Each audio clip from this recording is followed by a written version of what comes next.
할렐루야. 하나님께 감사하고 여러분께 감사합니다. 서로 인사합시다. 감사합니다. 감사합니다. 감사합니다. 오늘 시편 책은 시편은 150편의 시가 하나의 책으로 묶여진 책입니다. 시편 1편이 맨 처음 지어진 시가 아니고 또 시편 150편이 맨 마지막에 지어진 시가 아닙니다. 연대순이 아니라 그 말이죠. 맨 처음 지어진 시하고 맨 나중에 지어진 시가 약 수백 년, 거의 1000년 차이가 나는데요. 이스라엘 역사 속에서 오랜 세월 불려진 그들의 기도와 감사와 찬미와 탄식을 후대에 누군가가 하나의 책으로 묶은 겁니다. 그리고 시편은 각 한 편 한 편의 시인이 존재하고 150편을 편집한 편집자가 존재합니다. 각 시인의 고백과 의도가 있고 편집자의 의도가 있어요. 근데 146편부터 마지막에 150편까지 5편이 똑같은 형식입니다. 할렐루야로 시작해서 할렐루야로 끝냅니다. 여기에 편집자의 고백이 있어요. 할렐루는 찬양하라. 할렐루 찬양하라. 할렐이 명사형이거든요. 야는 야훼, 여호와 하나님을 뜻합니다. 그러니까 인생에 많은 숱한 고백과 감사와 굴곡과 찬양이 있지만 인생의 마무리는 마지막은 할렐루야, 찬양으로 끝내야 할 것이다 하는 고백이 시편 편집자의 고백입니다. 오늘 148편 전반부 후반부로 나누어지는데 전반부인 1절로 6절은 우주적 차원에서 찬양하라를 노래합니다. 여기 하늘이 나오고 높은 곳이 나오고 천사, 군대, 해와 달, 별, 하늘의 하늘, 하늘 위의 물, 이 거론됩니다. 군대, 하늘의 군대를 가리키는 거예요.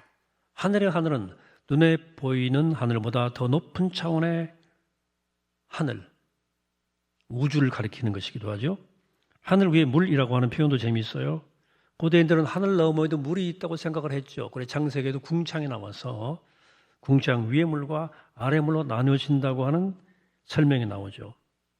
시인은 우주 안에 있는 모든 것을 향해서 여호와를 찬양하라고 외쳐댑니다.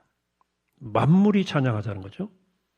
후반부 7절부터 14절에는 땅에 있는 것들이 열거됩니다. 용들과 바다, 불과 우박과 또 눈과 안개와 광풍, 산들과 작은 산과 과수, 백향목, 짐승과 가축과 기는 것, 새, 그리고 왕과 백성과 고관과 재판관들, 처녀, 총각, 노인, 아이 모두 여호와 이름을 찬양하라고 말합니다. 그러니까 전체적으로 볼 때 시편 148편은 먼 우주로부터 가까이 있는 지구에 이르기까지 만물이 여호와를 찬양하라고 하는 외침입니다. 장엄한 심포니를 연주하자는 얘기죠.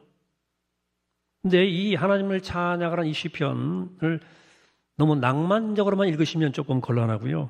물론 아름다운 자연을 볼 때 우리가 참 아름다워라, 찬송이 절로 나오죠. 또 경배와 찬양 같은 집회 가보면 젊은이들이 때로 기뻐하며 찬양하고 눈물 흘리며 찬양하기도 합니다. 너무나 아름다운 모습이죠. 그런데 시편의 찬양은 훨씬 그 심연 깊어요.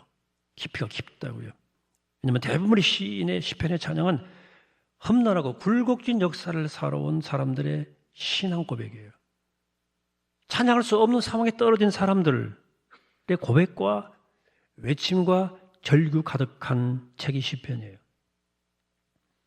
이 시편 148편도 바벨론 포로 상황 이후 우여곡절 끝에 그 이후를 살았던 사람들의 노래인데요.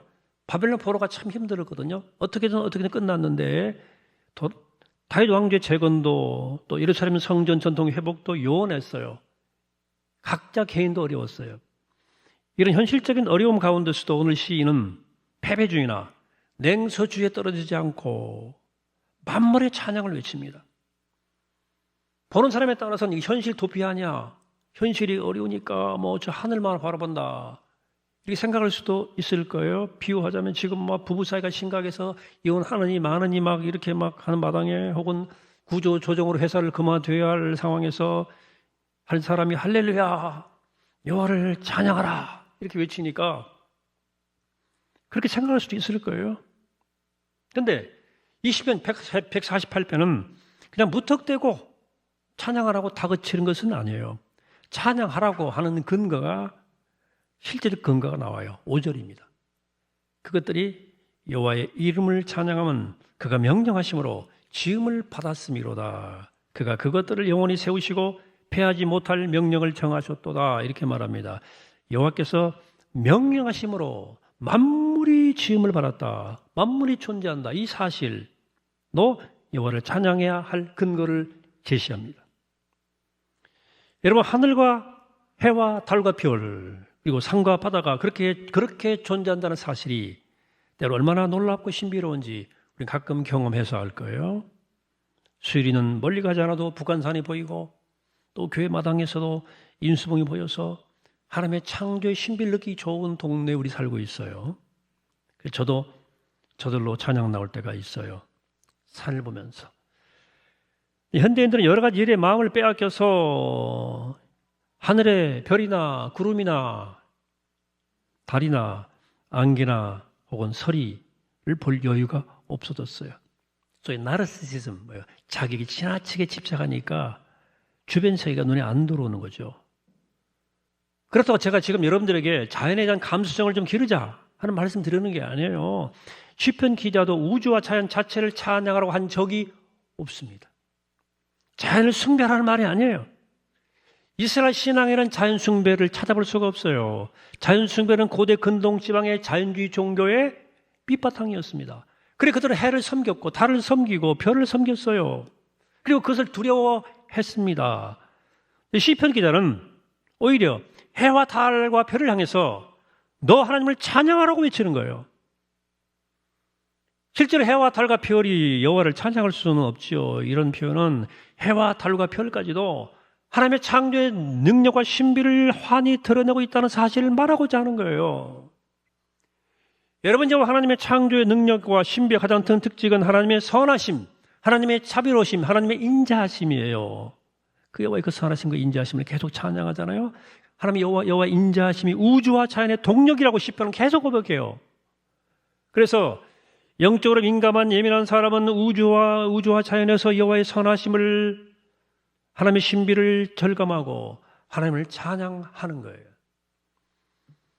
해와 달과 별만이 아니라 돌과 흙과 모든 사물이 하나님의 창조물이에요. 그래서 모든 피조세계와 사물은 하나님의 창조의 빛을 품고 있어요. 발산해요. 그 빛을 느끼는 사람이 있고 무감각한 사람이 있죠. 빈센트 반 고흐가 1886년에 그린 한 켤레의 구두란 그림이 있습니다. 이런 그림이에요. 이 그림의 아우라가 느껴지죠? 그 구두를 만든 사람, 그 구두에 절인 동물의 가죽, 그 구두를 신은 사람의 그 발자취까지 느껴지는 거죠. 이 그림에 대해서 철학가 하이데거가 이렇게 해석을 했어요. 너무 오랫동안 신어서 가죽이 늘어나 버린 신발이란 이 도구의 안쪽 어두운 틈새로부터 밭일을 나선 고단한 발걸음이 엿보인다. 신발이란 이 도구의 수수하고도 질긴 무게 속에는 거친 바람이 부는 드높게 펼쳐진 평탄한 밭고랑 사이로 천천히 걸어가는 강인함이 배어있고 신발 가죽에는 기름진 땅의 습기와 풍요로움이 깃들어 있으며 신발 바닥에는 저물어가는 들길의 고독함이 밀려온다. 신발이란 이 도구 가운데에는 대제 말없는 푸름이 들려온 듯하고 잘 익은 곡식을 조용히 선사해주는 대제 배품이 느껴지기도 한다. 모든 사물에 존재 빛이 있다는 철학자의 통찰입니다. 커피 한 잔에도 재단에 있는 과일 한 조각에도 여기 순천수 온 이삭도 있어요.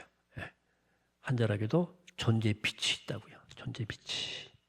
그 존재의 빛이 창조의 빛이라고 말할 수 있어요. 그냥 바라보면 안 돼요. 여러분, 철학자의 말이라 좀 어려운 말인가요? 그렇지 않죠. 우리의 삶의 구체적인 현실이에요. 제가 지난주일 하나라주일 저지난주를 보면서 쭉 여러분들 예배하고 노래하는 모습 한 장면이 영화 같고 동화 속 같더라고요. 사진 보여주십시다. 두 장 사진이 공굴리기 하는 사진이고요. 햇바람 매면은 딱지치기인데 여기 자기 있는 사람 찾아보세요. 딱지치기 사진인데 노래는 우리 교인들도 참 아름답지만 그 병풍처럼 둘러진 숲과 그리고 빨간색 공과 파란색 공 그리고 파란색 딱지 하얀 딱지까지도 어떤 존재하는 것의 빛이랄까? 창조의 빛을 저는 느낄 수 있어서 아름답구나. 조화롭구나. 그러니까 삼을 하나에도 거룩한 힘을 또는 존재의 신비와 창조의 빛을 느낀다면 예배하는 우리의 이런 모임은 얼마나 영광스럽겠어요. 그렇지 않겠습니까? 창조의 빛이 가득하다고 이 안에. 그래서 우리는 이 예배에서 우리 일상에서 우리가 접하는 사물에서 이런 하나님의 창조의 손길을 신비를 경험할 때 하나님을 찬양할 수밖에 없어요. 그래서 시인은 자연과 모든 만물을 향해서 할렐루야 여호와를 찬양하라 외치고 있는 거예요. 여러분 그렇게 살고 싶지 않으세요? 일상이 힘들고 어려워 때로 휘청거리지만 영혼의 속수를 깨워서 하나님의 신비 창조 신비 안으로 들어가고 싶지 않습니까? 이런 마음을 담아 시편 기자는 2500년 전에 바벨론 포로기의 고통의 시간을 겪은 그의 트라우마를 시달리고 있는 그 유대 백성을 향해서 할렐루야 하자고 외치는 거예요. 왜? 창조도 하나님을 찬양하는 데에서만 낙심한 절망한 마음에 참된 치유가 가능하다고 고백하고 있는 거예요. 시편 148편 시에는 또 하나의 중요한 관점이 들어 있습니다. 5절 6절에 자연의 시면, 자연의 깊이가 언급되었다면 그 다음부터는 역사의 시면이 언급되었어요. 13절 들어옵니다. 여호와 이름을 찬양할 자다 그의 이름이 홀로 높으시며 그의 영광이 땅과 하늘 위에 뛰어나심이로다. 이 구절은 두 가지 사실을 우리에게 말해주는데 여호와 하나님에 대해서 하나는 여호와 이름이 홀로 높으시다는 거예요. 홀로. 시편 기자가 살던 시절은 제가 포로기 직후라고 말씀을 이미 드렸어요. 당시에는 바벨론을 패망시킨 페르시아 황제의 이름만이 홀로 높았습니다. 그들이 인간 역사를 이끌어 간다고 믿었기 때문입니다. 위대한 작은 나라는 나라고나 떨어졌기 때문에 유대인의 신인 야훼 하나님은 무능력한 신으로 간주되었죠. 그런데 오늘 시인은 오히려 역사의 주인은 여호와 하나님이라고 고백하는 거예요. 아무리 강력한 제국이라고 하더라도 하나님과 비교할 수 없다고 노래하는 거예요. 야훼하고 상대가 되냐? 여호와 이름만이 홀로 높으시다. 황제의 이름과 그의 업적은 역사와 더불어 사라지게 될 것이지만 잊혀지겠지만 여호와 이름만은 끝내 그 영광을 남길 것이다 라고 노래하고 있습니다. 이 말이 맞나요? 역사를 한번 돌아봅시다. 자기 이름을 휘날리고 신성시하던 모든 제국은 역사에서 무너졌다는 사실을 여러분들 아시죠? 신약의 마지막 책인 요한계시록은 로마 제국의 박해 가운데 사는 그리스도인을 격려한 계시록 책인데 그래서 기록한 사도 요한은 반복해서 바벨론이 멸망할 거라고 계속 예언합니다. 바벨론 망한다는 거예요. 바벨론은 그 당시 로마를 상징하는 이름이에요. 제국이에요. 로마라고 말할 수 없었어요. 그 당시에. 요한은 기원전 6세기에 망한 바벨론처럼 기원 후 100년 어간의 세계를 호령하던 로마 제국도 하나님의 심판으로 패망할 거다 외친 거예요. 그래 로마 제국의 폭력 앞에서 두려워 떨지 말아라 하고 그리스도인들 격려하고 또 격려한 거예요. 근데 요한이 살았을 때는 로마는 망하기는커녕 멸망의 징후도 없고 오히려 전성기를 구가했습니다. 그런데도 그는 직접 목격한 것처럼 말해요. 요한계시록에서 그것은 자기 신성화에 떨어진 제국은 반드시 망한다는 역사의 진실을 요한이 꿰뚫어 보았기 때문입니다. 저는 요한의 이런 통찰력을 요한이 오늘 본문에 여호와 이름이 홀로 높으시다고 하는 이 노래한 시편 148번 같은 시편에서 영감을 얻었다고 저는 굳게 믿습니다. 13절에 말하는 다른 또 한 가지는 여호와 영광이 땅과 하늘과 하늘 위에 뛰어나다. 그 영광이 땅과 하늘이 뛰어나다는 말이 무슨 뜻일까요? 표준 세워는 그 위엄이 땅과 하늘에 가득하다 그랬어요. 그러니까 여호와 영광이 가득하다는 말은 하나님의 지은 창조 세계가 하나님의 의도하신 풍성한 생명으로 가득 찼다는 거예요. 생명이 충만하다. 그러나 제국은 생명을 죽입니다. 자기 영광을 위해서 전쟁도 불사합니다. 의도적으로 생명을 죽이기도 하고 또 때로는 뭣도 모르면서 막 그런 흐름에 휩쓸려가지고 막 사람도 죽이고 동물도 죽이고 자연까지 막 마구 죽여요. 지금의 세상이 그렇잖아요. 서로를 모욕하고 혐오하고 제거하려고 그래요. 인간의 역사였어요. 우주에서 아담과 하와가 선악과를 따먹고 에덴 쫓겨난 다음에 현실 역사에서 가장 먼저 발생한 사건을 형이 아우를 죽인 존속 살해라고 창세기가 기록해 놓았겠습니까? 그러나 이런 인류 역사, 인간 역사를 본다면 현실은 암담하기 짝이 없으나 시편 기자는 여전히 세상에 하나님의 영광이 하늘과 땅에 충만하다. 생명이 충만하다고 고백하는 거예요. 여전히 아이가 태어납니다.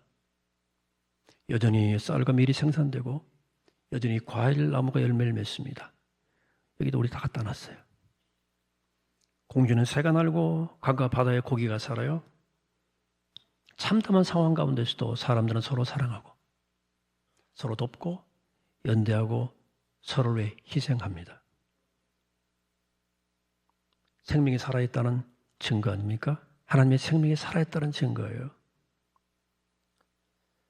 바벨론과 로마 제국은 자기 신상을 위해서 전쟁을 벌이지만 현대판 부자 나라들은 자기들이 더 잘 살기 위해서 무자비한 관세를 때리고 기후위기를 나몰라 하지만 하나님은 전혀 다른 방식으로 여전히 생명을 충만케 하신다는 고백입니다. 사랑하는 여러분들이 사람들이 하찮게 여기는 저 작고 소박한 이끼가 이 지구 생태계를 살리고 있다는 사실을 아시죠? 아셔야 되는데. 그러니까 그럼에도 불구하고 하나님의 영광은 하늘과 땅에 충만하다. 그러니까 어찌 하나님을 찬양하지 않을 수 있겠습니까? 찬양해야지. 우리 모두가 이렇게 깨닫고 여호와를 찬양하면 좋겠으나 현실에서는 그렇지 않아요. 왜? 사람들이 자기 찬양을 좋아하거든. 또 자신이 만든 것을 찬양한 것을 길들여져 있어요. 여호와를 찬양하는 사람들 정말로 어디서나 소수예요. 그게 하나님의 백성들인 거예요. 구약 백성들이 그랬어요. 그들은 주변 제국의 틈바구니에서 고유한 영적인 시각으로 창조주 하나님을 인식하고 기뻐하면서 시련 가운데서도 하나님을 힘껏 찬양했습니다. 오늘 마지막 절입니다. 함께 합독할까요? 14절 시작. 그가 그의 백성의 뿔을 높이셨으니 그는 모든 성도 곧 그를 가까이 하는 백성 이스라엘 자손의 찬양받을 이시로다. 할렐루야. 백성의 뿔을 높였다. 자존감을 주었다는 거죠. 하나님 백성들에게 하나님의 구원의 확신과 삶의 에너지와 활력을 주신다는 뜻이에요. 무쇠부리의 바벨론 제국이나 로마 제국이 그런 힘을 주는 것이 아니고 세상 권력이나 세상 금력이 우리에게 그런 삶을 활력을 주는 게 아니라 하나님이 우리의 뿔을 높이시고 우리를 강하게 하신다. 그 여호와 하나님께서 우리 삶의 근본 힘이 되어주시니까 그의 백성들은 우리들은 여호와를 찬양하지 않을 수 없습니다. 여러분 사랑 많이 받는 사람이 기쁨 100배, 용기 100배 하는 것처럼 하나님 우리의 뿔을 높여주시니 하나님 우리의 자존감을 높여주시니 사랑한다고 말씀하시니 우리가 기뻐하고 감사할 수 있는 거예요. 우리 그리스도인들은 여호와를 찬양하라고 부르심 받은 영적 공동체입니다. 그래서 언제나 소수예요. 이게 어려워요. 우리 의지나 힘으로 그렇게 살기 어렵습니다. 우리가 사는 세상은 시편 기자가 살던 그 바벨론 제국과 페르시아 제국과 똑같아요. 돈과 정치 권력과 각종 소비와 영이 지배하는 세상이기 때문에 그래요. 웬만해서는 나도 그런 세상과 함께 어울려서 너 그럭저럭 그렇게 살고 싶어지는 거죠. 그런 삶이 편하기도 해요. 그러나 거기에는 참된 영혼의 자유가 없어요. 감사도 없습니다. 거기는. 있냐고요. 거기 감사가. 백성의 뿔을 높이신 하나님께서 우리의 뿔을 높여주셔야만 즉 구원의 확신과 생명의 충만함과 영혼의 자유가 우리를 불길처럼 사로잡아야만 우리가 주님을 찬양할 수 있는 거예요.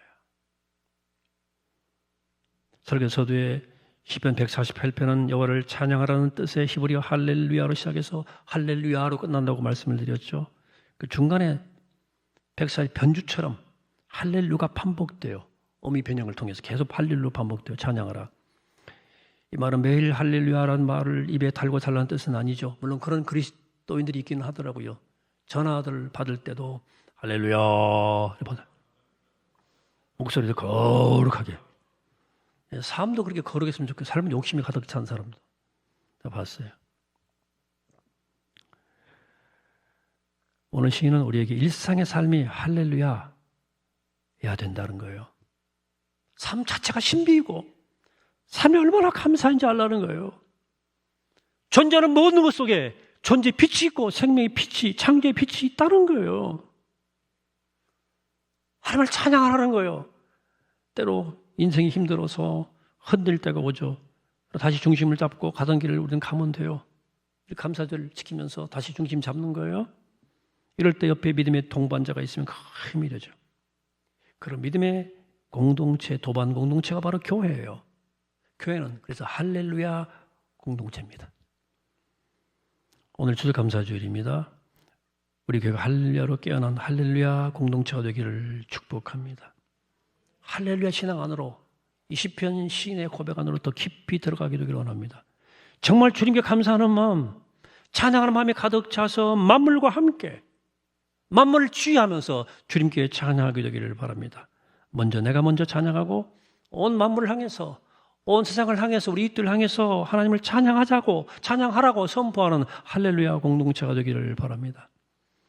나 일상 속에 있는 생명의 빛, 그 존재하는 모든 것 속에 들어있는 창조의 빛을 온몸으로 느끼고 함께 만물과 함께 할렐루야를 외치게 되기를 바랍니다. 설령 삶이 힘들고 고단할지라도 내가 세상 끝날까지 너희와 항상 함께 있으리라. 주의 약속 믿으며 우리 인생 여정을 할렐루야로 시작했으니까 할렐루야로 마무리하는 우리 모두가 되기를 이 시간 주의 이름으로 간절히 축원합니다. 기도하겠습니다. 거룩하신 하나님, 할렐루야. 하나님을 찬양합니다. 내가 존재함이 감사요. 내가 살아옴이 은혜요. 내 주의 모든 것들이 사랑이고 은총이기 때문에 내 삶의 사랑의 조각들로 이루어진 것이기 때문에 하나님 깨어 찬양하게 하시고 힘써 찬양하게 하시고 온 만물과 함께 하나님의 찬양하는 할렐루야 공동체로 우리를 세워주시고 거듭나게 하옵소서. 감사드리옵고 예수 그리스도 이름으로 기도합니다. 아멘.